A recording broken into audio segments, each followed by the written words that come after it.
Customer yelled, "You're too stupid to live." Then my IQ test results broke Guinness World Records. What if someone told you that you were too stupid to live?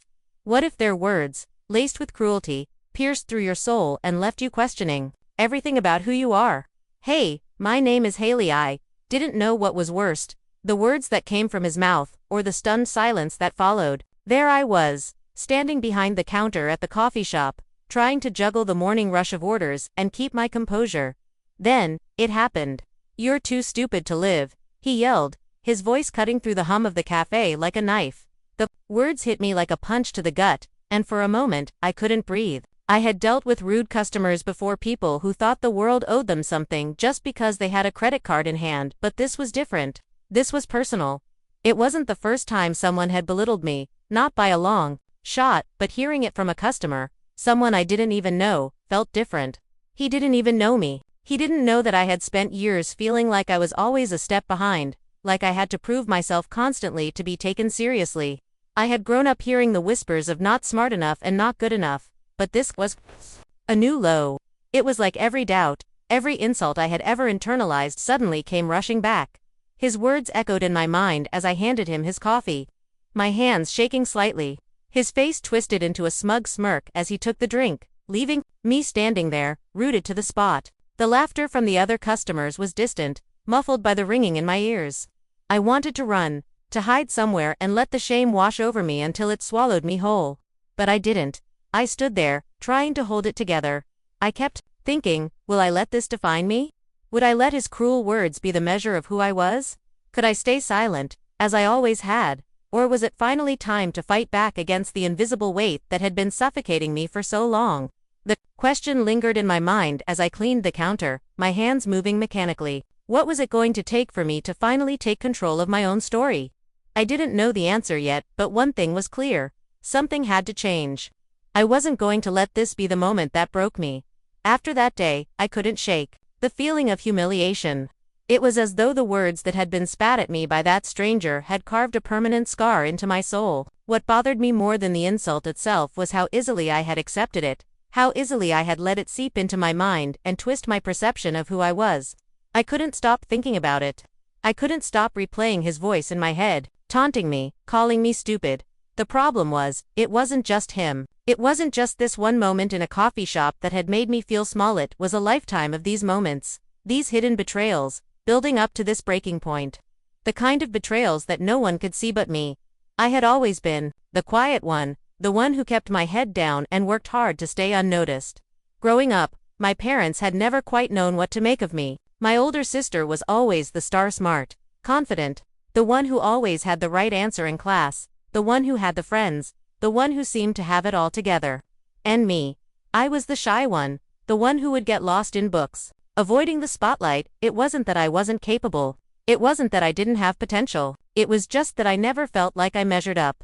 Looking back, I realized that I had always been treated differently. Not in the glaring obvious ways, but in the small, subtle ways that only someone who truly wanted to be seen could understand. My parents didn't praise my achievements the way they did my sisters. "You're not quite there yet, Haley," they'd say, offering a kind smile that always felt more like pity than encouragement. When I scored well on a test, they would nod, say good job, but then immediately turn to her and say, "Well, you know your sister's been struggling with her math homework lately.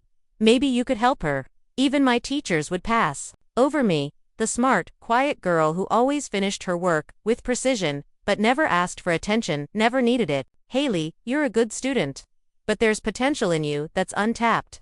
I just don't know how to bring it out," one of my high school teachers once told me. I didn't know what that meant at the time, but now I understood. They saw me as a blank page, someone who didn't need to be nurtured because I was already fine as I was. I wasn't fine. I wasn't okay with being invisible, with being overlooked. And as I stood there, thinking about the customer's cruel words, I realized something else. I had let it happen. I had spent years giving people the power to define me. I had accepted the quiet betrayal of never being enough without ever challenging it. I had let my self-doubt become a part of me, and I had let it keep me in the shadows. It wasn't just what had happened that day with the customer, it was the years of small betrayals, of never being fully seen or appreciated for who I was. I had internalized the idea that I wasn't good enough, that I wasn't smart enough, that I wasn't worthy of success, and now, after hearing those words, it all felt like too much. I felt like a failure again. But something inside me began to stir. There had to be more than this. More than living a life in the shadows, shrinking away from the world. I had to ask myself, could I confront these hidden wounds, the ones no one else could see, and finally step into the light? I didn't have the answers yet, but the question was now on the table. And it was a question I couldn't ignore anymore. It wasn't until weeks after the incident at the coffee shop that I realized what I had been avoiding. That moment when the customer screamed at me, calling me too stupid to live, had been the catalyst for something I could no longer ignore. It wasn't just about his words, it was about everything those words represented. For the first time in my life, I was forced to confront my deep-seated belief that I wasn't enough. That I would always be the quiet one in the background, always second-rate, always overlooked. And yet, something had shifted in me that day. As humiliating as the experience was, as much as I wanted to crawl into myself and disappear, something inside me refused to let that happen. I felt at first, but growing stronger as time passed. It was a feeling of defiance. I couldn't keep living my life on someone else's terms. I couldn't keep hiding, playing small, waiting for approval. It was time to take control. I spent the next few days reflecting on everything that had led me to this point. It was clear, I had spent far too much of my life allowing others to define who I was. From my parents' quiet dismissals to the teachers, who only saw my potential as something untapped, I internalized their judgments and let them shape my perception of myself. I was more than what they saw. I was more than what that customer saw, and I was determined to prove it. Starting with me, it was time to stop apologizing for my existence. It was time to stop pretending that I didn't have the right to be seen, to be heard, to take up space in this world. I needed to confront the quiet betrayals of my past, not for anyone else, but for myself. The truth was, I had spent so much time being passive, being afraid, being invisible, that I had forgotten how to truly stand up for who I was. But that was going to change. I had spent years hiding behind the veil of humility, letting my lack of self-worth keep me from pursuing my dreams. It was time to take action. I wasn't going to let myself shrink into the background anymore. I wasn't going to let fear or insecurity rule my life. I decided to take the first step toward changing my life in a way that felt right for me. I had always wanted to take the IQ test. It had been something I'd considered for years, but always pushed aside. Why bother? I thought.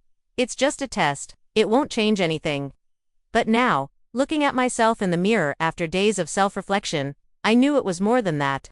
The test wasn't just about proving something to others, it was about proving something to myself. I needed to know that I wasn't stupid, that I had value beyond the opinions of others, so I made the decision to go for it. I booked the test. As the day of the test approached, the nerves that had once consumed me slowly shifted to something else. Determination. There was no going back now. This was the beginning of something bigger than a test result. It was the beginning of reclaiming my confidence, my self-worth, and my future. It was time to let go of the person I had been, the one who had been small, invisible, and uncertain, and become someone who owned her place in the world. I knew the test wouldn't fix everything, but it was the first step in taking control of my narrative, of stepping into the person I was always meant to be. I had always feared failure, feared that I wasn't enough. But now, I realized that I had nothing to lose. This was my time. The truth. I wasn't afraid anymore. It's funny how sometimes the smallest actions can snowball into the most significant turning points of your life. Booking that IQ test was small on the surface, but it set into motion a chain of events that I could never have anticipated. It wasn't about just taking the test anymore. It was about proving to myself and the world that I wasn't what anyone had labeled me to be. I wasn't stupid. I wasn't invisible. And I wasn't going to settle for the narrative that had been imposed upon me for years. As the test day approached, I started thinking more strategically about how I could use this moment to assert my value. This wasn't just about the test, it was about rewriting my entire story. I couldn't change what had happened in the past, but I could control how I reacted to it, and what better way to show the world what I was capable of than by making an undeniable statement. I began to plan. I didn't want to just take the test and quietly hope for a good result. No, this was going to be more than that. I wasn't going to let anyone take credit for my success or define my worth anymore. I wanted the results of the test to speak volumes, not just to prove my intelligence, but to prove that I had been underestimated all my life. I would shatter the narrative that had been painted for me and show the world what I was really capable of. The first step was simple. I decided that if I scored well enough on the test, I would apply for a spot in the Guinness World Records. Breaking a world record wasn't something I had ever thought about seriously before, but then it hit me. Why not? Why shouldn't I be the one to accomplish something that no one would ever expect of me? If the test result was high enough, I could apply to have my IQ officially recorded, and then let the world see it. Let them see me. Let them see that I was not just the quiet girl behind the counter at the coffee shop. I was a force to be reckoned with, but I knew I needed to be prepared. I had to take this seriously. This wasn't about revenge in the petty sense. It was about doing something so monumental that no one could ignore me. So, I took the next few weeks leading up to the test day as seriously as if I were preparing for a battle. I reviewed logic puzzles, brain teasers, and mental exercises. I honed my focus and discipline, determined to give this test my absolute best. It wasn't just about passing. It was about making a statement that couldn't be ignored. I also made sure that once I received my results, I would share them with a select group of people, those who had, in some way, been part of my story. People who had overlooked me, belittled me, or judged me for not fitting their mold. This wasn't just about an IQ score, it was about showing them the depth of my potential, something they had never even taken the time to understand. The more I thought about it, the more I realized that this test was my chance to flip the script. The customer who had humiliated me in front of everyone, he was just the last in a long line of people who had written me off without even giving me a chance. I wasn't going to let that moment define me. I wasn't going to let anyone define me anymore. In a way, this was my revenge, not through anger or confrontation, but through achievement, through demonstrating the very thing they had always dismissed. I didn't need to make them feel bad about what they had said. I didn't need to seek their approval. I just needed to prove to myself that I was more than what they saw, that I was enough. I knew the path ahead wouldn't be easy. There would be doubts along the way, moments of fear and uncertainty. But the plan was set. It was simple, but powerful. Succeed. Break the record. Show the world, and more importantly, show myself that I was worthy of every bit of success I could achieve. That was time to stop hiding, to stop pretending I wasn't capable. It was time to step into the light, to stand tall and let the world see me for who I truly was. The day of the test arrived, and I was filled with an unfamiliar sense of calm. I had spent weeks preparing, mentally and emotionally, for this moment. This wasn't just a test, it was the culmination of everything I had worked for. It was my chance to prove to myself, and to the world, that I was more than the labels I had been given. I wasn't stupid. I was capable of far more than anyone had ever imagined. I walked into the testing center with a sense of purpose, the quiet determination that had been building in me for months now, radiating from every step. The room was sterile, clinical, almost everything was precisely calculated, like the test itself. There was no room for error. The questions came quickly, one after the other, each one a challenge to my mind, to my self-doubt, to my years of believing I wasn't enough. But this time, I was prepared. I moved through them methodically, each answer taking me one step closer to proving what I had known all along. I had something to offer the world.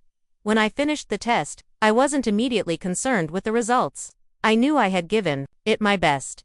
I knew I had challenged myself in ways I never had before, and that, in itself, was already a victory. But the real moment of reckoning came a few days later, when I received the results.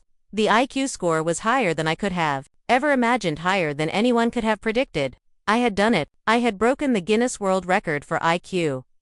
And just like that, everything changed. I had spent so many years feeling invisible, feeling like I didn't matter, like I would never measure up. But now, I had the proof. The validation. It wasn't just about the number, it was about what it represented. The triumph over all the doubts, the whispers, the insults that had followed me for years. It was my moment to stand in the light, unapologetically. I immediately began the process to have my record officially recognized. There was no way I was going to let this moment slip by unnoticed. This wasn't just about me. It was about every person who had ever been made to feel small, unworthy, or invisible. It was about taking back control of my narrative. About making sure that no one could ever undermine my worth again. The first call I made was to the manager of the coffee shop.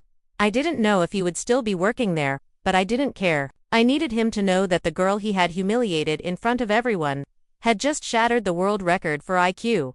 That the person he had written off as too stupid to live was now a living, breathing example of everything he had wrong. When I called, I could hear the surprise in his voice when I told him who I was.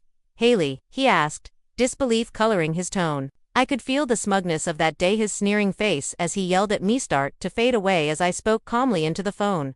"I just wanted you to know that I took an IQ test," I said, "and I broke the world record." There was silence. On the other end of the line, the kind of silence that let me know that he had no words for this, and that was the point. I didn't need to hear him apologize. I didn't need to make him feel bad for what he'd said. The record spoke louder than anything he could say to me. I hung up the phone and sat back for a moment, letting the weight of what had just happened settle over me. I wasn't gloating, I wasn't filled with anger. In fact, I felt a strange peace. The revenge I had sought hadn't come through an angry confrontation or a desire to make someone else suffer. It had come through my own success, my own validation. And I realized that it had always been about proving something to myself, not to him, not to anyone else. As I shared my story with the world, my phone started ringing off the hook. People wanted to know how I'd done it, how I had broken the record.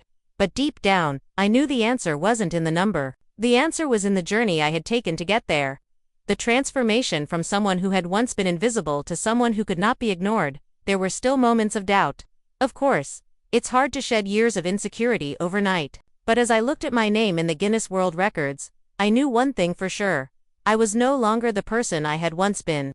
I was no longer the girl who stayed quiet, the girl who let others define her. I had taken control of my story, and in doing so, I had rewritten the narrative of my life, and that was just the beginning. The applause, the interviews, the sudden spotlight, it was overwhelming. For weeks after breaking the world record, everything felt like a whirlwind. I was thrust into the limelight, constantly bombarded with questions about my IQ, my journey, how it felt to be officially recognized. But as the noise grew louder, I started to feel something else creeping in: the uncertainty. It wasn't that I was ungrateful. I had worked hard for this moment, and I had earned every bit of recognition that came with it. But now that the world knew, now that I had the validation I had craved for so long, I realized something wasn't enough. Was this really the answer I had been searching for? The truth was, I didn't feel as triumphant as I thought I would. There was still a part of me that felt empty, still a quiet voice inside that asked, "What now?" I had spent years chasing a goal that I thought would give me peace, but now that I had it, I found myself wondering if it was the right goal after all. I was supposed to feel powerful, I was supposed to feel like I had finally won, but instead, I felt a quiet, gnawing sense of unease. What had I truly proven? That I could pass a test. That I could be the smartest person in the room. It wasn't about intelligence. It was about something deeper. It was about proving to myself that I had worth beyond what anyone else thought of me. But even that felt fleeting, like something was still missing. I began to reflect on the events that had led me here. The humiliation at the coffee shop had been the spark, yes, but the need to prove myself had always been there, buried deep within me. I had spent so long looking outward for validation, for others to tell me I was enough, that I never stopped to ask myself if I truly believed it. It was in the quiet moments, when the noise of the world faded away, that I realized the truth. The record was a milestone, yes, but it wasn't the final answer. The real victory wasn't in the number on a piece of paper or the headlines that followed. The real victory was in learning to trust myself, in understanding that I didn't need the approval of others to define my worth, that I was enough, not because of a record, but because of who I was. I had let my insecurities and the betrayal of others dictate my journey for too long, but now, I was free from that. I had broken free from the need to prove myself to anyone else. The validation I had sought for so long had been inside me all along. As I sat there, reflecting on everything I had accomplished, I knew something important. I had learned to embrace myself, flaws and all. The world may have called me stupid, but now, I knew better. It wasn't about being the smartest. It wasn't about the record or the accolades. It was about accepting who I was and knowing that I was worthy of every bit of success that came my way. And with that realization, I felt a weight lift off my shoulders. The need for external validation faded, replaced with a quiet sense of peace. I had done something extraordinary, but it wasn't the achievement that mattered most. It was the journey. It was the growth, the self-discovery, the strength I had found within myself. As I moved forward, I knew there would still be challenges, still moments of doubt. But I also knew that I had the power to face them. To keep moving forward with my head held high, no longer looking for approval, but living, for myself. This was the beginning of something new. And for the first time in my life, I was ready to embrace it.